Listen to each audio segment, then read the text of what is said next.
Assalamualaikum warahmatullahi wabarakatuh. Alhamdulillahirabbil alamin wassalatu wassalamu ala rasulil karim sayyidina Muhammadin wa ala alihi wa ashabihi ajma'in amma ba'du. Mahasiswa sekalian yang berbahagia, pada kesempatan kali ini kita akan membahas mata kuliah PKN yang tema kali ini adalah identitas nasional. Dalam kesempatan kali ini, kita akan membahas setidaknya ada 5 sub pembahasan. Yang pertama, pengertian identitas nasional. Kedua, fungsi identitas nasional. Ketiga, faktor lahirnya identitas nasional. Keempat, jenis identitas nasional. Dan yang kelima, tujuan identitas nasional. Mari kita melangkah pada pembahasan yang pertama, yaitu pengertian identitas nasional. Sebelum kita membahas tentang pengertian identitas nasional secara komplit, maka kita akan menjelaskan apa itu identitas dan apa itu nasional. Identitas itu berasal dari bahasa Inggris, yaitu dari kata identity, yang artinya bisa ciri, tanda, jati diri, atau sifat khas. Sementara nasional berasal dari kata nation, yang artinya bangsa.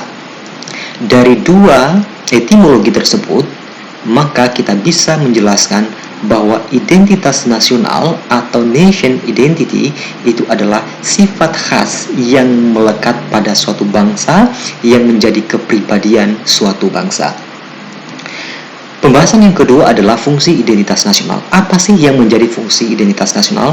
Paling tidak pada kesempatan kali ini kita akan membedah menjadi 5 fungsi. Fungsi yang pertama adalah sebagai jati diri bangsa. Yang kedua, sebagai alat interaksi. Yang ketiga, sebagai pembeda dengan bangsa lainnya. Yang keempat, sebagai alat pemersatu bangsa. Dan yang kelima, sebagai landasan negara. Pembahasan yang ketiga itu adalah faktor lahirnya identitas nasional. Perlu dipahami bahwa identitas nasional itu lahir dari 2 hal. Yang pertama adalah identitas yang lahir secara alami, dan yang kedua adalah identitas yang dibuat. Pertama adalah identitas alami, yang kedua adalah identitas yang dibuat. Identitas alami itu menjadi faktor objektif. Mari kita lihat. Yang pertama adalah kondisi geografis. Geografis itu tidak diminta oleh siapapun. Geografis itu tidak direquest oleh orang manapun. Geografis atau lingkungan itu sengaja diberikan oleh Tuhan yang Maha Pencipta sebagai identitas suatu bangsa, identitas suatu daerah. Yang kedua adalah ekologis. Ekosistem, lingkungan juga menjadi sesuatu yang tidak dibuat, tidak diminta, tetapi itu tercipta secara natural. Yang kemudian adalah demografis. Demografis adalah penduduk. Penduduk juga tidak direquest. Penduduk itu adalah hasil daripada pemberian dari Allah Subhanahu wa taala sebagai Tuhan yang Maha Kuasa. Faktor yang kedua adalah faktor yang dibuat atau faktor subjektif, berkaitan dengan historis, sosial, politik, kebudayaan, dan lain sebagainya. Pembahasan yang keempat adalah jenis identitas nasional.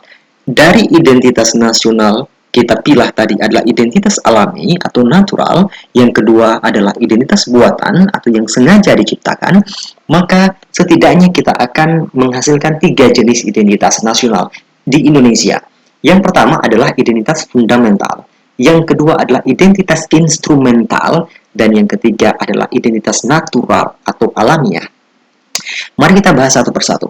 Identitas fundamental, kalau di Indonesia adalah Pancasila, itu sebagai pandangan hidup, filsafat bangsa, hukum dasar, etika politik, dan sebagai paradigma pembangunan nasional.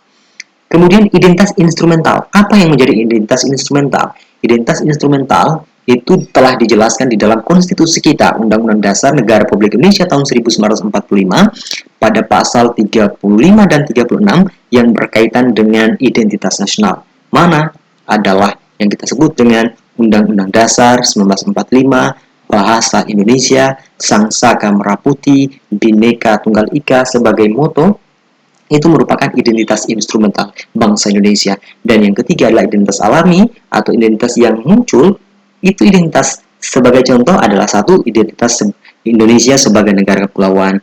Penduduk Indonesia adalah penduduk yang super banyak, di bawah Cina, di bawah India.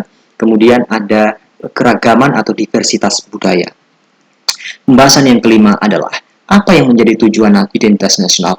Tujuan identitas nasional itu adalah untuk memupuk rasa nasionalisme, rasa patriotisme agar kita unity in diversity, kita bersatu di dalam keragaman sehingga tercipta yang namanya solidaritas, kerukunan di dalam berbangsa dan bernegara.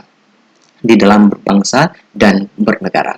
Demikian penjelasan kali ini. Di dalam video singkat kali ini juga saya akan memberikan sebagai oleh-oleh bagi mahasiswa sekalian untuk menyebutkan, untuk memberikan contoh apa yang menjadi contoh identitas nasional Indonesia selain apa yang saya jelaskan. Dan yang kedua, Anda coba melakukan identifikasi apa yang menjadi identitas lokal daerah kalian masing-masing berkaitan dengan suku masing-masing. Apa, jelaskan secara singkat atau sebutkan contoh daripada identitas lokal kalian. Terima kasih. Penjelasan kali ini cukup sekian. Assalamualaikum warahmatullahi wabarakatuh. Tetap semangat.